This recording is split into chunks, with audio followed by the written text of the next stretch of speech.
تو یہ تمام چیزیں جو تباہ کرنے والے ہیں ان چہروں کو سزا ضرور ملنی چاہیے. یہ نہیں ہو سکتا کہ وہ سکون سے زندگی گزارے.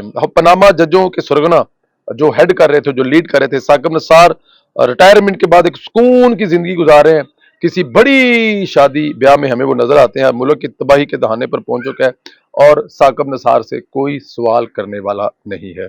آصف کھوسہ, جسٹس گلزار احمد, جسٹس عظمت سعید, جسٹس بندیال, جسٹس اعجاز الحسن, ان کرداروں کو بھی یاد رکھا جانا چاہیے.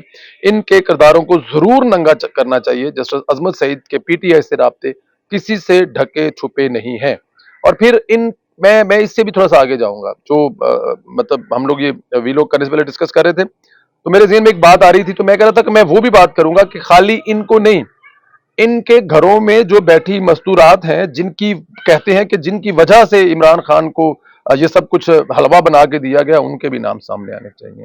ان خواتین کے بارے میں پتہ چلنی ہے کون ہے وہ جو اپنے باپ کو, کون ہے وہ جو اپنے ہسبینڈوں کو, اور کون ہے جو اپنے بھائیوں کو مجبور کرتی ہیں کہ جی آپ چھوڑیں, ملک تباہ ہوتا ہے تو ہونے دیں. ہینڈسم کی حکومت برقرار رہنی چاہیے, آپ لوگوں نے ہینڈسم کا ساتھ دینا ہے. تو ان ججوں اور ان جرنیلوں کے ساتھ ساتھ ان خواتین کے نام سامنے لانے چاہیے. اس شرم اور اس پردے سے نکلنا چاہیے. بہت ہو گیا. پاکستان کو تباہ کرنے میں جتنا ہاتھ ان خواتین کا ہے نا, شاید ان استعمال ہونے والے مہروں سے زیادہ ہاتھ ان خواتین کا ہے جو عمران خان کے سحر سے نہیں نکل سکی تھی اور ان کی وجہ سے یہ ملک تباہ ہوا ہے. آصف سعید کھوسہ وہ جج تھا جس نے نواز شریف کو گاڈ فادر قرار دے کر نااہل کیا, لیکن آج تک عدالتی تاریخ میں یہ فیصلہ درست ثابت نہ ہو سکا. جج ارشد ملک نے اس کی تمام حقیقت اپنی زندگی میں ہی بتا دی تھی, اس میں کوئی شک نہیں ہے. جج ارشد ملک نے وہ تمام حقیقت اپنی زندگی میں بتا دی تھی, اس میں تو کوئی نہیں ہے. جسٹس اعجاز افضل کی اصلیت کو کیپٹن صفدر سے بہتر کون جانتا ہے. وہ دنیا کو بتا بتا کر تھک چکے ہیں. اس وقت مانسہرہ میں بہت بڑا قبضہ گروپ ہے. مانسہرہ سے 2 MNA مطلب کہ ہوتے ہیں, جن میں ایک کیپٹن صفدر کے بھائی رہے, اس سے پہلے کیپٹن صفدر ہوتے تھے, اور سردار میں سردار یوسف صاحب. میری دونوں سے ملاقات پچھلے ویک ہوئی. وہ بتاتے ہیں کہ ایسے تباہی کا قبضہ گروپ ہے یہ جو جسٹس اعجاز افضل خان ہے کہ آپ سوچ بھی نہیں سکتے. مطلب کروڑوں روپے کی آبائی, فرض کیا کہ یہ جو جناب ان کی کیپٹن صفدر کی زمین ہے وہ ان کے والد صاحب نے خریدی ہوئی ہے. وہ کیپٹن صاحب نے نہیں خریدی, والد صاحب نے زمین خریدی ہے, اور وہ کروڑوں روپے کی جگہ ہے. مطلب 2.5-3 کروڑ روپے کا ایک کنال جگہ ہے, اور وہاں پہ ان لوگوں نے قبضہ کر لیا. اب اندازہ کریں, اس جیسے اگر کیپٹن صفدر جو کہ سابق وزیر اعظم کے داماد ہیں ان کی جگہ پہ قبضہ کر لیا, تو سوچے عام لوگوں کی جو بیوائیں ہیں, جو جن کے بچے چھوٹے ہیں, یا کوئی دوسرے لوگ ہیں, وہاں پر جسٹس اعجاز نے کیا کیا ہوگا. لیکن کیپٹن صاحب بھی جو ہے نا وہ بھی ان کو ہر جگہ پہ ننگا کرتے ہیں اور دنیا کو بتاتے ہیں کہ یہ کتنا بڑا قبضہ گروپ ہے. کیپٹن صاحب کا ایک جو بہادر پن ہے نا, وہ کیپٹن صاحب کو سرخرو کرتا ہے, اور یہ جو قبضہ گروپ ہے ان کا جو چہرہ ہے وہ کیپٹن صاحب جو ہے وہ ہمیشہ کی طرح دنیا کے سامنے ضرور لاتے رہے. جی دوستو, درمیان میں اذان ہو گئی تھی تو اس کے لیے بریک لینا ضروری تھا. میں بات یہ کر رہا تھا کہ ضروری ہے کہ جنرل باجوہ, جنرل فیض, ثاقب سے تمام ان کرداروں کو کیفر کردار تک پہنچایا جائے, اس بیانیے کو جاری رکھا جائے. اگر ان کرداروں سے نہ پوچھا گیا, سزا نہ ملی, تو پروجیکٹ عمران خان سے بھی آتے رہیں گے, ملک تباہی کے دہانے پر جاتا رہے گا. اگر ان کرداروں کو سزا نہ ملی تو 70 سال کا جو سلسلہ ہے وہ چلتا رہے گا. کل پھر کوئی ایک اور ثاقب نثار پیدا ہو جائے گا, کل کوئی دوسرا باجوہ آ جائے گا, کل کوئی دوسرا جنرل فیض آ جائے گا ایک دوسری شکل میں, اور ملک کو وہیں پر لے کر جائے گا جہاں سے یہ لوگ چھوڑ کے گئے ہیں. ہو سکتا ہے سیاستدان 2-4-6 سال پھر محنت کریں, پاکستان کی جی ڈی پی پھر 5.9 پہ لے جائیں, ڈالر کو 100 روپے پہ لے کے آ جائیں, بہت ساری دوسری چیزیں, ضروریات زندگی جو ہیں وہ سستی کر دیں, ہمارا نام دنیا میں پھر ایک دفعہ ابھرتی ہوئی اکانومی طور پہ جانا جائے.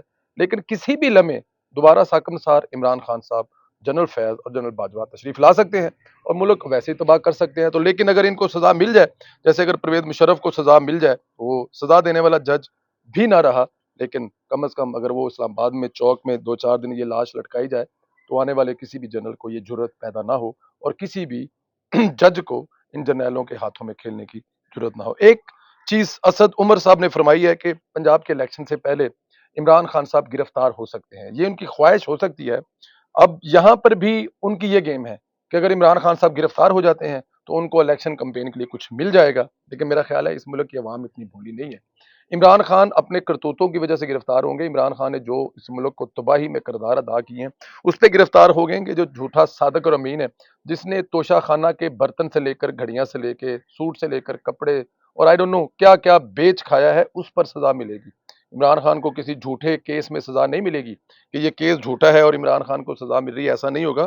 عمران خان کے خلاف چاہے وہ بی آر ٹی ہو، چاہے وہ مالم جبا ہو، چاہے وہ ہیلی کاپٹر کیس ہو، چاہے وہ فورن فنڈنگ والا ایک دھماکہ خیز کیس ہو، جو بھی کیس عمران خان کے اٹھائیں گے، وہ کیس میں عمران خان کو جو سزا ملے گی وہ سچ پر، حقیقت پر مبنی کیسوں پر سزا ملے گی۔ تو اس لیے اسد کیسر صاحب، آپ یہ خواب دیکھنا چھوڑ دیں کہ اگر عمران خان صاحب گرفتار ہو گئے اور آپ لوگ جو جگہ خالی ہوگی اس پر قبضہ کر لیں گے اور پارٹی کو اپنی من مرضی سے چلائیں گے، اور پھر لوگوں کو یہ بتائیں گے کہ عمران خان صاحب کی گرفتاری پر لوگوں سے ووٹ مانگنے جائیں گے، اور عمران خان کی جو اس وقت حالت ہے وہ لوگوں میں جا کے کیش کروائیں گی، تو ایسا کچھ نہیں ہونے والا۔ اس ملک کی تباہی کا ذمہ دار عمران خان ہے، یہ پوری دنیا جانتی ہے، پاکستان کا بچہ بچہ جانتا ہے۔ تو اس لیے اب عمران خان صاحب کو کسی قسم کا کوئی کسی قسم کا کوئی ہمدردی کا ووٹ نہیں ملنے والا۔ خیال رکھیں، اجازت دیں، خدا حافظ دوستو۔